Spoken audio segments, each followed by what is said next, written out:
It's the Will and Woody podcast. Right now, I've got a very special guest. Our next guest is a bona fide superstar. Get ready for an onslaught of stats. 26 times platinum, 4 ARRI awards, and 8 billion streams. And that's just in Woody's car. Not bad for someone who started by busking in the street. Please welcome to the show, it's Tones and I. Yeah, that's right. And we've got Tones and I joins us on the phone right now. Tones, welcome back to Will and Woody. It's a pleasure to have you here, mate. Hey, welcome to the Madhouse. I'm not sure what you're selling it for, but I know that your first demo CD was when you were busking up in Byron and you were flogging that off for $10 on the foreshore.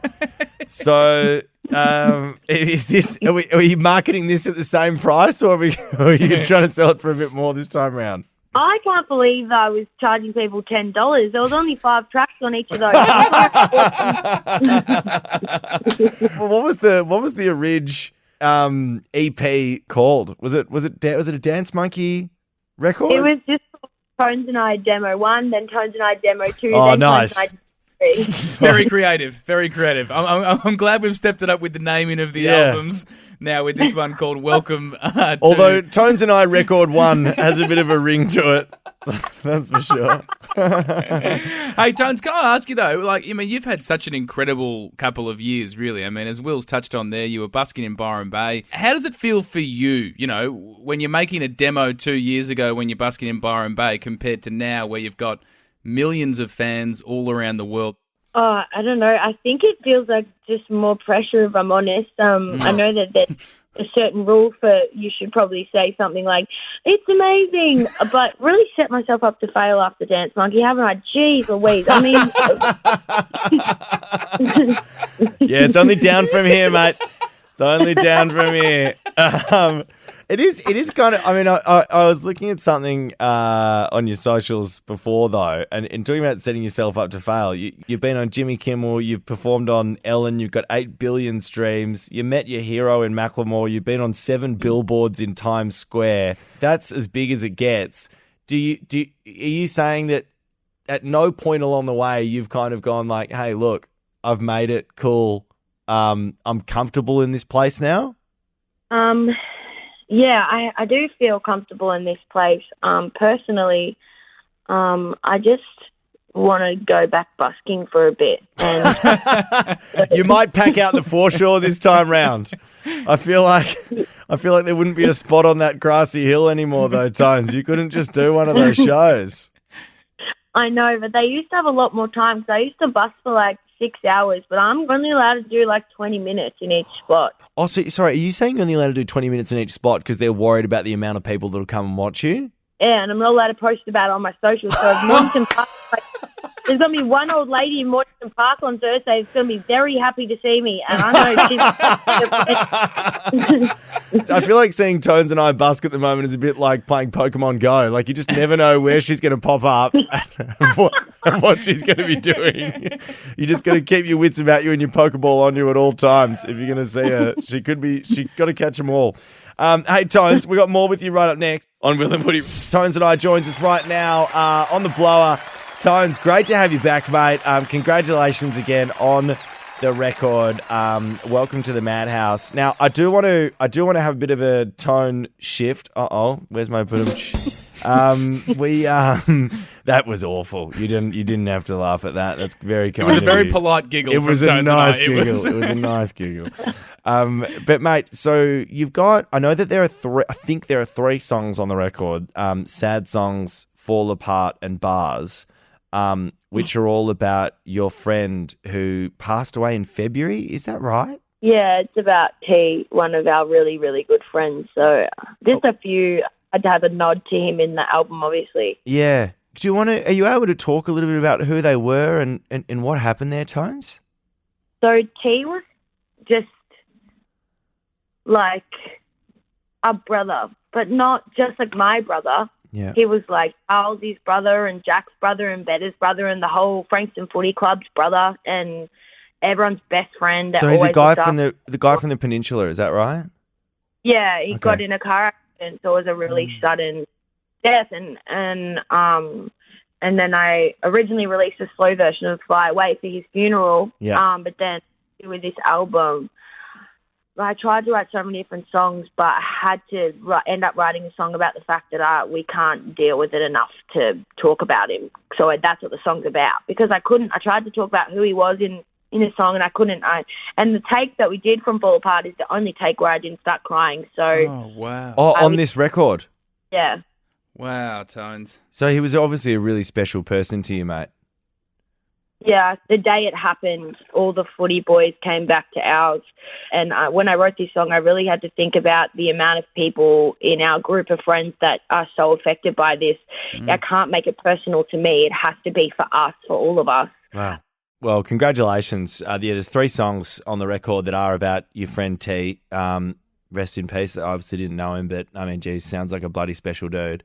To affect a whole community like that. Can I also just say, as a side note in all of this, like for everybody, I just reeled off the fact that you're on 7 billboards in Times Square, you've got 8 billion streams, you've been on Kimmel and Stephen Colbert and Ellen and all that sort of stuff, but you frequent the Frankston Football Club and no doubt absolutely dine out on a snag roll and a killer python in your spare time. And I just think that says so much about you and who you are as a person. And ever since, I know Woods and I have only really ever spoken to you once before, but you are just a grassroots girl, and just, you know, you being as big as you are and still being able to throw that sort of gear around, and the fact that you're down at the Franga Football Club on a Saturday, I'd reckon you're a bloody legend, Tone. So you deserve all that success, mate. Well, congratulations on staying so grounded, and congratulations on a debut record. Welcome to the Madhouse, mate. It's a pleasure. Thank you. And I just have to tell you this because you said that. That's so nice. But 2 things. Everyone laughs at me at the footy club because every week, no matter where we're playing, where the boys are playing, I say, you always see Tones walk down the hill with a deck chair. No matter where she brings the deck chair. I need to be comfortable. And the second thing is I get really, really, really into it so bad one time that I was screaming so hard I looked to my left and a mum was about to bring her 2 kids over and then she just backed away. Stay away from the woman in the deck chair. Right, so just to confirm, your Saturday morning routine is you find out where the Frankston footy boys are playing, you pack a deck chair in the back of the car and you sit by yourself and scream.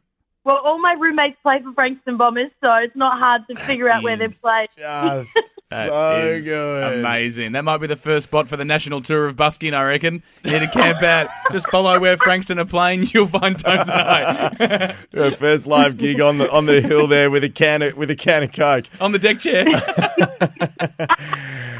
So, Tones, it's been a pleasure, mate. We'll speak to you soon. Good luck with the rest of the promo for the record. Thanks, guys. Great to chat again. Cheers, Ledge. See ya. It's the Will and Woody podcast. Give us a call if your kid has ever done something stupid at airport security.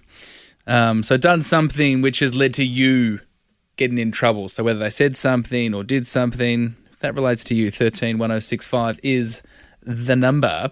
Talking about it because I was perusing a parenting thread today. Of course you were. Things have got pretty boring in lockdown. You're thinking about a baby, are you? No. Okay. But I just What like are you doing to perusing your parenting thread I then? find them fascinating. Yeah, right. Just parents get on there, talk about their issues, and then they get around each other. And I'm Don't like, believe you. I just engage. G'day, Stephen, engage? father of 4. This is what I do. You pretend to be a father of 4 Yeah, it's sort of my thing online. and your handle's your dad's name. Yeah. Not a good cover. Stephen with a V, no, not PH. That's how I get away with it, Will. Anyway, yeah, I was perusing this parenting thread, and they were talking about kids saying mortifying things or horrific things at bad times. Sure. And a dad piped up and said that he was going through airport security. Yeah. And his kid really randomly just piped up, "Daddy's got bombs in his shoes." Sex bomb, you're my sex Not sure if you used the right song there. Yeah. He didn't say dad's a sex bomb. No, he didn't say that's a sex bomb. But, you know, bomb and bomb. Dad's got but bombs in his shoes. He just goes, Daddy's got bombs in his Wow. shoes. And security's like, right, sir, take your shoes off. And he's like, I don't know why my son has just said that. I Just don't outed know. him. Like, we haven't talked about bombs, especially not in my shoes. Anyway, they had to take the dad away and he got like strip searched. They went through the shoes. Got It to was due diligence there. totally wild. Did we find out what the child had against the dad? Like, was there no reason to frame him? No, like, the dad cannot figure out why he said Daddy's got bombs in his shoes. Wow. Great gag, though. No, not a good gag, No, actually. not a good gag. Not a good gag. Don't do gags around security. But Yeah. we do want to take those calls now, 131065. Julie, what did your son do? Hey, we were travelling through Hong Kong airport when my little boy was about 4, and his passport photo showed him as a 6-month-old baby, like really tiny. Yeah. And so they asked over immigration at customs, like, what's your name? And instead of answering his name, he started saying, I am a robot, and doing a robot dance. And he did this for about 15 minutes. And they had to pull over all the security people. Oh, no. And they kept, and I wasn't allowed to talk to him because I kept coaching him, saying, say your name, say it's Harvey, say it's Harvey. And they were like, move away from the child, thinking, and What, then thinking they were he all was a talking robot? well, they were all talking in like Chinese, and I couldn't understand. I was like, "He's my child," but he just kept going with this "I am a robot" and doing this robot dance for like 15 How did minutes. they? It was ridiculous. What was the end That was result, good though? Like, stuff. do they do the Turing test on him or something to figure out whether he is a They bot just or let how us does it go work? Because he kept laughing after like ages. He kept laughing, so I think they just let us go. But it was seriously Right. like all these people came over, so many people watching us, and you're at an airport, so you're already stressed. And I had another child, and is amazing. I just wanted to get on my plane, and he was being a little poo. Fair enough. Yes, he was. That Fair. again is, God, you've got so much power there as the kid, I don't can't you? believe they separated the mum from the child. in Put him that through the incident. scanner. He's clearly not a robot. It'd go off. Yeah, wouldn't no, it? something tells me they didn't think he was a robot. I don't know, mate. Put him through the scanner. Yeah, and then he's a human. Get him in there. Let's go to Carol here. Carol, Put final him through call the here. scanner. Put him through the X-ray machine. Is that what you mean? Yes, and then you'll find out he's not a robot. Again, I don't think there was any confusion as to the fact that he wasn't a I robot. think they did. I thought it was the Reckoning, Terminator 3. Here we go. Let's go to Carol What if here. he's one of those liquid metal bastards? Carol, what did your kid do at the airport? Yeah, hi guys. When my son was 8, we emigrated to Australia, and Idiots. his bag was Look put at us through. now. Sorry, Carol, go on. A little bit of an His outburst bag there. was put through his bag was put through the security X-rays, and they saw something suspicious. Yeah. Now, my son has asthma, and he had a metal spacer that you put the inhaler in to get the medication into his lungs. Yeah. Anyway, they asked him what it was, and he said it was a bomb. It looked like a bomb. Oh, bloody no. hell. Bloody hell. Yeah, exactly. He thought it was hilarious at the time until they put him to one side. They wouldn't let us go anywhere near him, and they started quizzing him about it. And the smile soon dropped off his face when he realised that they were being really deadly serious, that this they thought was a bomb. They got him to take that spacer out of his bag. He had to actually take the puffer in front of them. I wasn't allowed anywhere near him. I kept trying to explain, and they were deadly serious with him. So, yeah, he didn't make any jokes about it in the future. Wow. Whiz. Wow. So what you're saying is he was a robot, Carol? I think he would have preferred to have gone through the scanner, to be honest. It's the Will and Woody podcast. Right now, if you're into your films, give us a call, 131065. You have to try and guess what the film is based on the poorly explained plot. Will and Woody's I'm sorry, Dave. lost the plot. 5 long years he wore this watch. How does that happen? All right, so I don't know where those movie grabs are coming from in the opener today, but I think our audio producer, Tim, has had a bit of fun with some very, very, very weird films. But anyway, 131065, you know what the movie is. Woods, you're ice cold, baby. I need to get the monkey off my back. You're ice cold. The movie plot is mass hoarder finds the one after getting something off his chest. Yeah, it feels good. You think you know what it is? I'm very confident. Because you that- were confident, just a bit of behind the scenes chat here, you were confident with the last one. You thought it was Mr. and Mrs. Smith. You were shot down early. You panicked. You had nothing. Yeah, that's fair. No, that's fair. This is huge for me. I can't tell you how big this is All for right, me. let's go to Paige. Paige, what's the movie?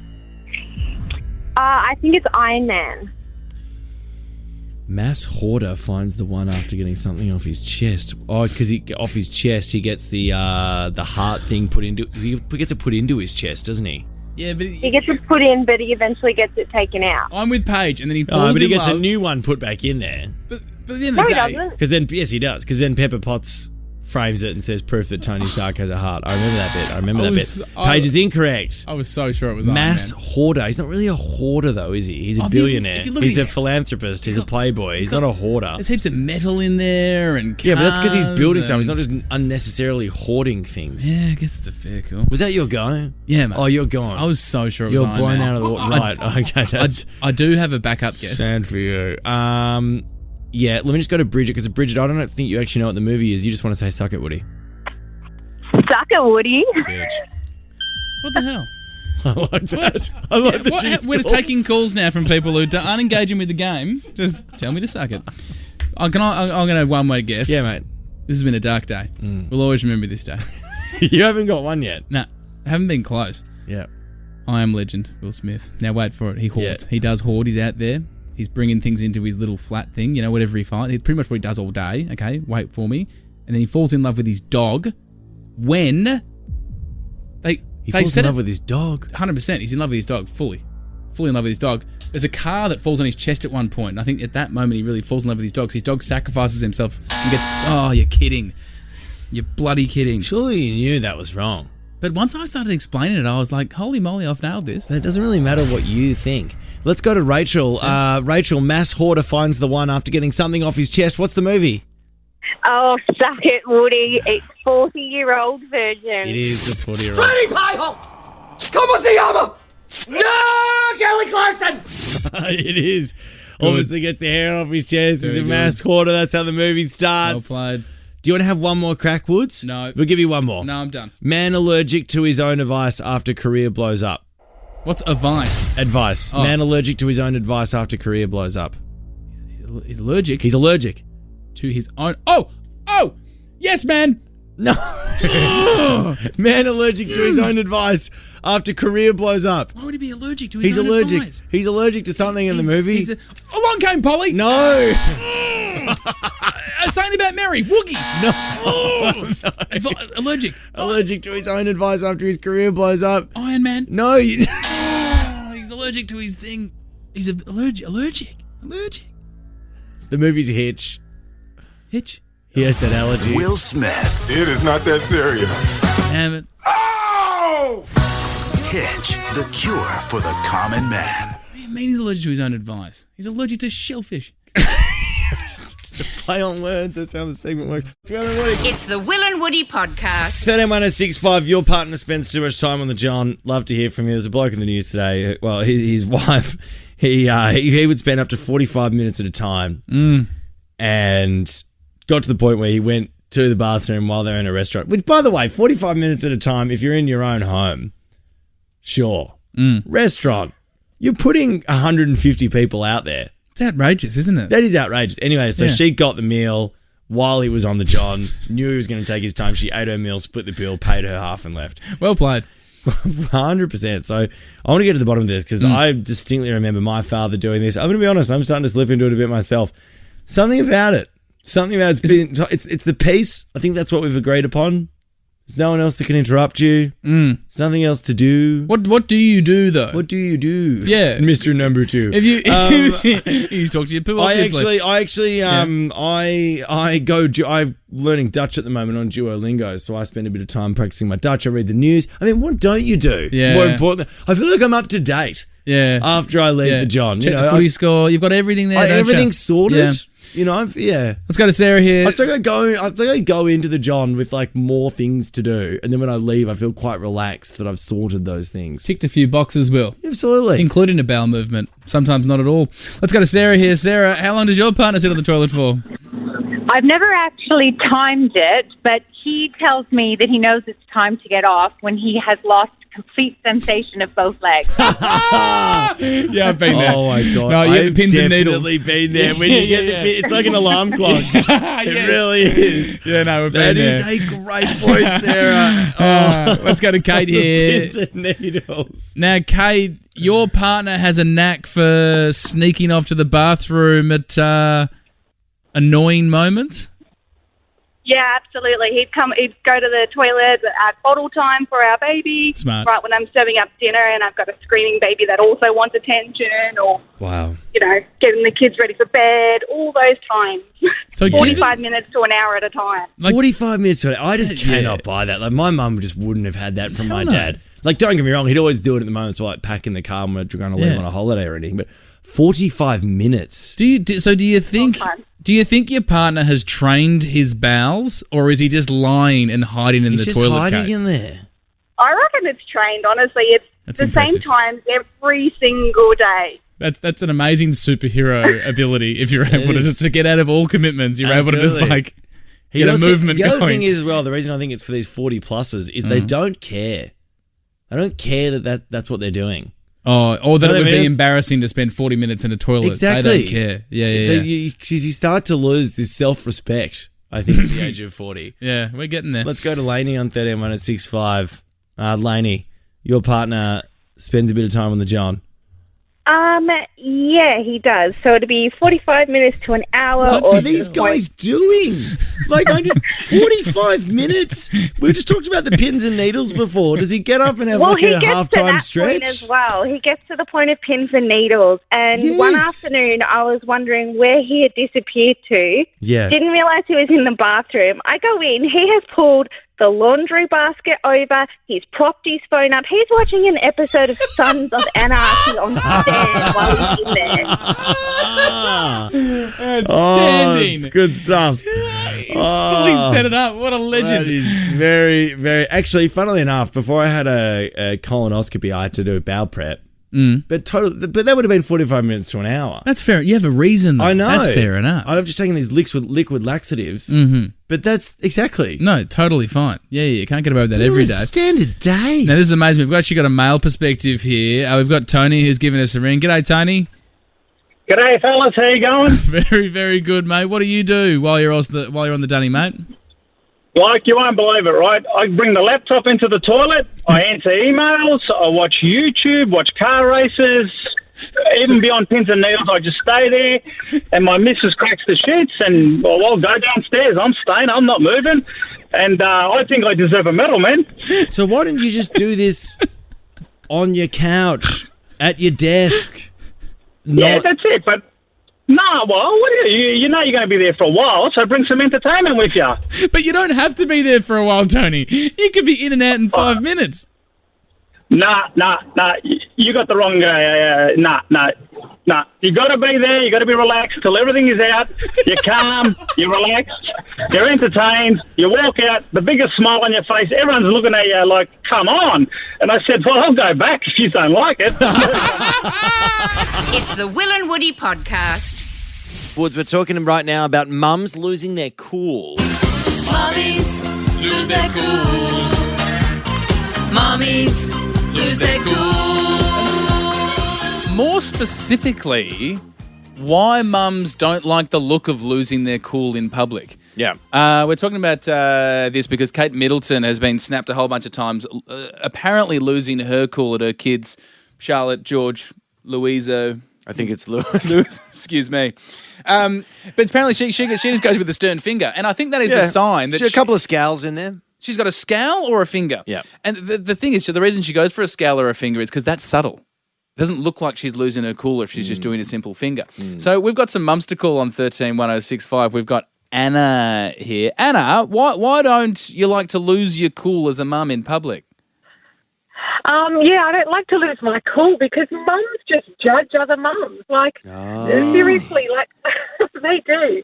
Like, mums can be pretty judgmental. I mean, sometimes when you're in Coles and you want to lose it with your kids, other mums can kind of tell when you've got the shits and they give you either a bit of a judgmental look or they give you the knowing nod. They're like, I know what you're going through. That would have annoyed me too. Right. Yeah, that's fair. Because that's 100% a thing, is it? But why is that different for dads though, Anna? Like, you know, I seem to remember my dad locking me in the freezer at Coles at one stage because I was being so annoying. Why is that different for dads, do you think? Well, I just think, I think because the mums, mainly do a lot of the child rearing.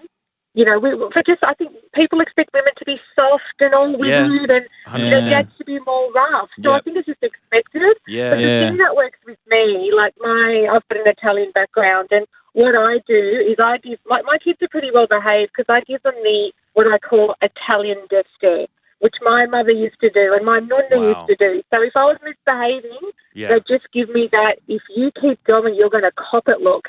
And that just shuts my kids up. Nice. Yeah. That sounds a bit like Middleton. It's all about the subtle ways to scare your kids. The Italian death stare. I do not want to receive one of them. Absolutely not. Michelle, hey, why do you think that it is not allowed for mums to lose their cool? It's because all mums want to be the cool mum. Yeah, right. Yeah, but that's the thing, Because if you're out with your kids and you are perceived as the cool mum because, you let them get away with anything, then their friends think, oh, no, your mum's really cool. However, with me, my kids, their mates think I'm the scary mum. Yeah, no, that's 100%. Do you like that, though? I used to hate my mum using her cool. See, my mum was known as the scary mum as well, but I think she quite enjoyed that. Do you like being known as the scary mum, Michelle? I was a bit shocked when I was told I was the scary mum because I thought I was the cool mum. Can we test? Can we test to see if you are the scary mum, Michelle? Oh, okay. Can you give me a bit? My best. Can you give? I'll tell you what. We've got the I've got the. I've got a little bit of a light. You'll hear the third light. It'll be like a bing bing, like the Mario Kart lights. When you hear the green light, then give it a crack for me. Okay. All right, hang on. What the hell? You haven't done your remote learning. I've got an email from the teacher saying you haven't done it. What the hell's going on? You go to school and you do your work. Why can't you do it at home? Oh, Michelle, Look, you're it's not okay. bad. You're Michelle, nice. Michelle, hold the line. If you want to hear a scary mum, I'll call my mum right now, and I guarantee within 10 seconds, paint will be coming off these walls. Okay. She's extraordinary at it. Can you call my mobile, though? Because mum's very sus on prank calls, so if the radio shows up. That's true, that's true. So I'm going to call from my mobile. Yeah. So have you called my mobile? I feel like as your friend, 2 6. It's my duty to tell you that this is a bad idea. I don't want this. I think the people want to hear a mum really cracking the shits. All right, you ready? Well, yeah, sure. Have we got a number? How long do you think it's going to take? 5 seconds. 5 seconds? It could be less than 5 seconds. I've been talking to her about getting a dog. I know she hates the idea of that. Yeah. I'm going to say I got a dog. Okay. All right, here we go.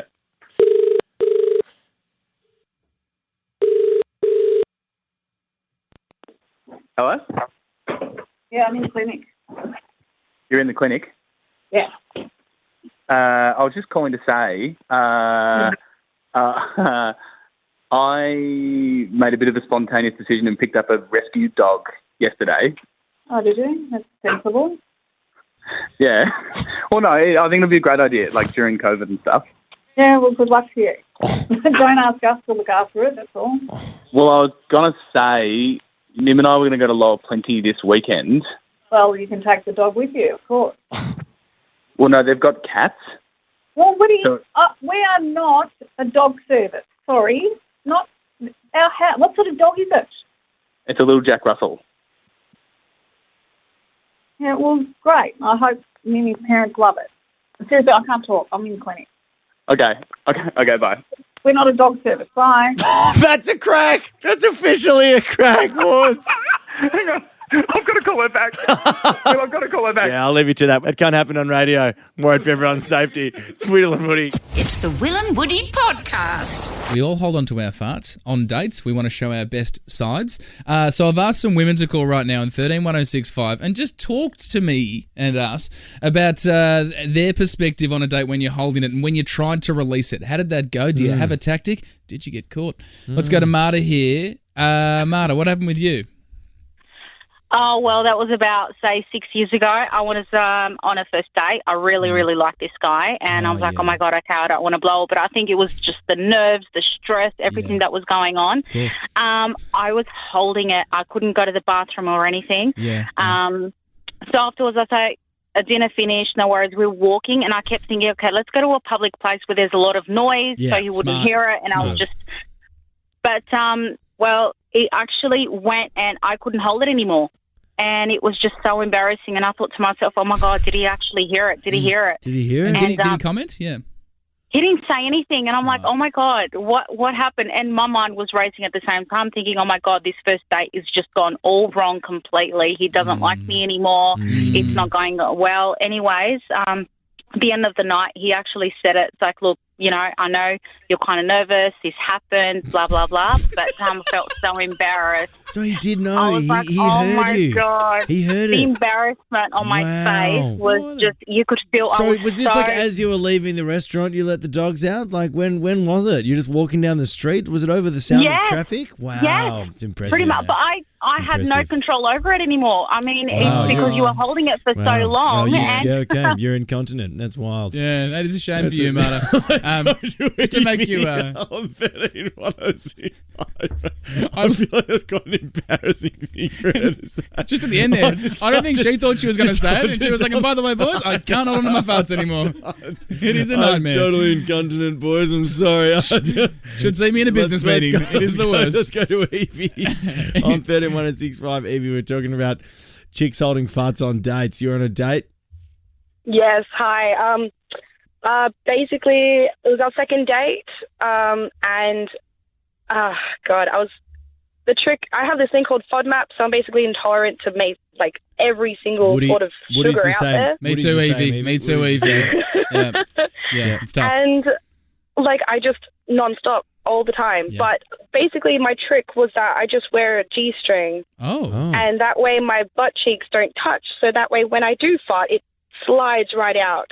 Oh my God! Noiseless. I just need to wear a G-banger. Oh, my problems are solved. Wait, hang on, Evie. It just slices the fart. When you say, are you wearing G-bangers that have like a chock in it, like a doorstop? Like what? What sort of material have you got between your butt cheeks, mate? That is wild. Oh, my different nose. In my experience, like, you know, the cheeks still touch. The cheeks still touch. Yeah. Yeah. But it's about how far in the G-string. Yeah, well, is look, we wedged. probably don't need to get into that because that's, it is 4:15 and... we can talk off air because I wouldn't mind starting to wear G-bangers just so I can get away with some sneaky ones. Let's go to Christy here, 13-106.5. Christy... we're talking women holding on to gas on early dates. What happened with you? I actually used mine purposely to get out of the date. It was going horrible. You're joking. And I do the same thing as Evie, wear a G-banger, cut it in half. And cut it in half? Sorry, Yeah. one second. Hang on a sec. Hey, whoa, just one back. This is a hack from way back. You're saying do you cut the sounds, a fart's volume in half if you wear a G-banger? Yeah, the sound disappears. I think all girls know about it. It's like a silencer on 007's revolver. 100%, Is that what you're talking about? Right. So, the silencer all the way. Okay, but then, once so you've the got smell, you've got the muffler on. I've got the muffler on, but a smell happened to escape, and I actually thought I'd use the opportunity to blame it on him and say, "Oh my God, I can't believe you did that. That's so disgusting," and legged it. Oh, you said that to him. You just said you're gross. I can't believe you farted. That is I blamed it on him. Yeah, I was like, "Oh my God, what is that smell? I can't believe that," and just totally legged it. Got out of there. You ditched him. That is so savage. All right. You love that so just much. drops a fart, blames it on him, and bails. We're gonna go to the traffic. The Will and Woody Podcast. Woods thinks he is the boss of goss in Australia. He wants to prove it by taking down every gossip reporter in the country. It's a goss off. Woody is the boss of goss. People always talk about. And Bish beats on how to fish for gossip. You get it. So Renee Barge from Extra, she met a watery grave. Brooke Boney yesterday. Gone. She ate KFC during the goss off. Yeah, I mean, she was a little bit lax. A little bit lax. And she's new to the game. She doesn't get it. She doesn't take goss seriously. Someone who does take goss seriously, though, is someone who's been in the game for 26 years. Yeah. Her name is Angela Bishop. Hello, Angela. Hello. Okay, so Ange is the entertainment reporter at Channel 10. She's been doing this for a very long time. Ange, the way it works, I ask the question, yes, you will get the points if you have the answer, but then if you have an extra interesting tidbit on top of that answer, then I will reverse the points if the tidbit is sufficiently interesting. Are you ready to go? Okay. Are you ready? Yes, I'm ready. I'm ready. Sorry, can I just ask you, Bish, before I take you Jesus down, Christ. because I am confident, Just to show how big you are in the gospel, who's the most famous person you've spoken to?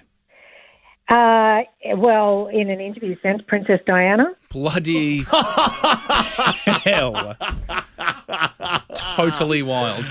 Nice. Okay. All right, here we go. I shouldn't have done that. I've intimidated myself. Here we go.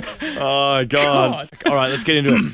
Okay, first question. Which celebrity almost died in a car accident and suffered major back injuries in 2019? Woody, Kevin Hart. Kevin Hart is correct. Gotta be quick, Bish. Kevin Hart, who has a new talk show where he got John Travolta to reveal all the movie roles he lost to Richard Gere. That new show is called Heart to Heart. There's my tidbit. I don't know. Okay. Time's up for the tidbitting, Kevin guys. Hart, who lost out hosting the Oscars because of some old tweets. He did. I don't mind. I think I'm going to have to give it to the Bish there for the double. Kidding. Yeah, no, she's had it. I mean, she doubled down. Yeah, She got the Travolta fact, then she got the Oscars. You just had the name Heart to Heart, which I think most people could have guessed. Nah, fair enough. All enough. right, here we go. Next question. Wow, Bishop. She's good, the Bish. You had her with the speed. She had you with the tidbit. She interviewed Princess Diana. We're not surprised. Here we go. She's shown her hunger there as well. She doubled down on a reversal. She did. Bloody hell. Okay, what did George Clooney sell in 2017 for $1 billion? Bish, tequila company. He did. He sold his tequila company for $1 billion. George Clooney has a beautiful house in Lake Como. No, I'm not going to credit that. He's also got a house on an island in the Thames that he and Amal Clooney were telling me about when I was at a party with them at Chateau Marmont in It's a bloodbath. I once had a wine from Chateau Marmont. Come on. That's a lie. That is a lie, so don't even try. Wow, it is carnage. George Clooney once took a poo in a kitty litter tray. Yeah, we all know that. Yeah. Oh, God. Wow, gee whiz. This is devastating. It is an absolute bloodbath out here. I mean, it's a best of 5. We're up to the third question. This could be all over. Now, I'm going to tighten in on these tidbits, Bish, and for you, Woody, as well, because the tidbits have to be related to the fact that it's being answered in the question. From now on, they have been bloody good tidbits for all the Goss fans out there, so we're on to go. Okay. But let's keep them specific. I can't believe he had a wine with George Clooney, Bish. I'm sorry. And Amal. That's wild. Let's just... They're telling me their favourite dinner party guest. But anyway, we'll go on. Sorry, no, and who are they? And who are the dinner guests? There were people that they had over pretty regularly, like Stephen, when they were in London, Stephen Fry, Eddie Izzard. He was like the best comedians of England. They'd just come around for dinner and they'd laugh. Bish. Anyway. Bish, you are good, Bish. This is like the battle at Verdun for all those World War I fans. I am that close. Here we go.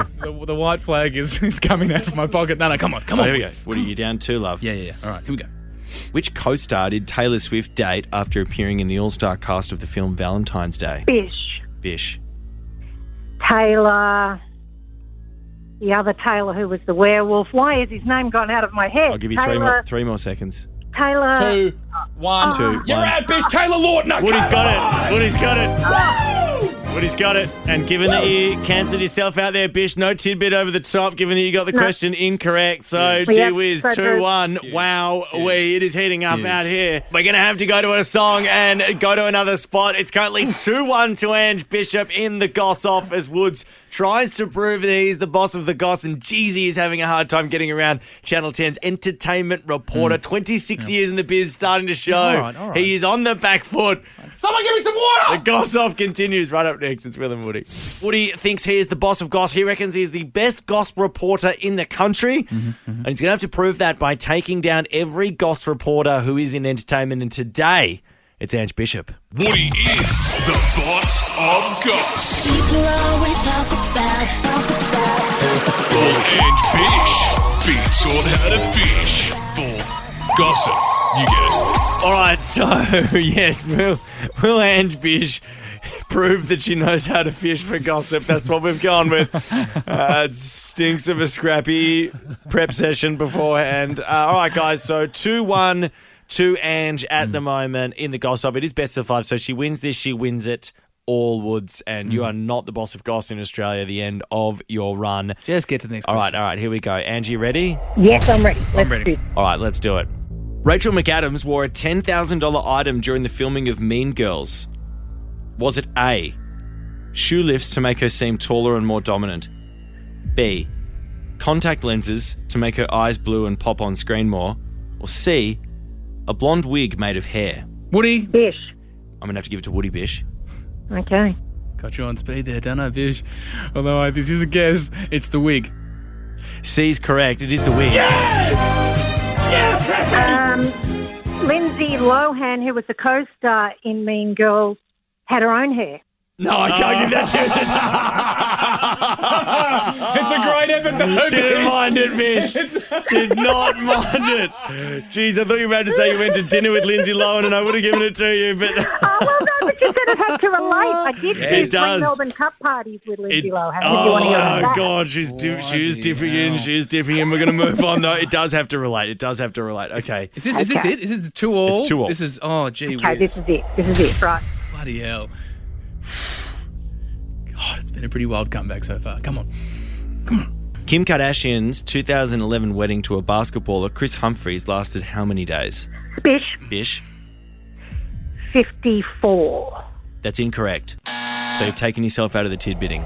Oh! And the first interview she gave after that divorce, after that marriage ended, was with me. Oh, So great tidbit. You would have had a great tidbit. You should have waited. You should have known your facts, Bish. You should have waited. You should It was have all waited. hard played the game. Woody, how many days? How many days did Kim Kardashian, how many days was she married to Chris Humphries for? Let me just talk you through what's going through my head. I'm not sure. Britney Spears was married to a guy called Jason Alexander for 72 hours. And I think that's why the number 72 is coming to mind for me. Given it came to my mind, I'm going to have to lock in 72 days, Will. 72 days. Kim Kardashian's 2011 went into a basketball, Chris Humphries. This is for the win. Yes, it is. Remember, it's too much of a coincidence. Angela Bishop thinks it is. That's because she could be knocked out in a comeback from Woody, the boss of Goss, and he is the boss of Goss. It was 72 days. 72 days. He's done it. Bishop's taken herself out of the tidbit. Wow. I cannot believe Come it. back from 2 down. And Bishop had the tidbit of she had the first interview with them afterwards and she couldn't reach into her bag to finish him. Days wrong. That's look, you're a worthy winner, mate. You're a worthy winner. Do you know what I think? What? Do you know, I think I have provided the perfect stepping stone for you to take on the king of the mountain, for you to take on Dickie. Wow. Wow. Have you got the confidence now? I think I'm ready. And she was graceful in defeat as well. I mean, a yeah. round of applause for Angela Bishop. yeah, I mean, at the end of the day. I mean, cop it, Bish. I trounced you. But, you know.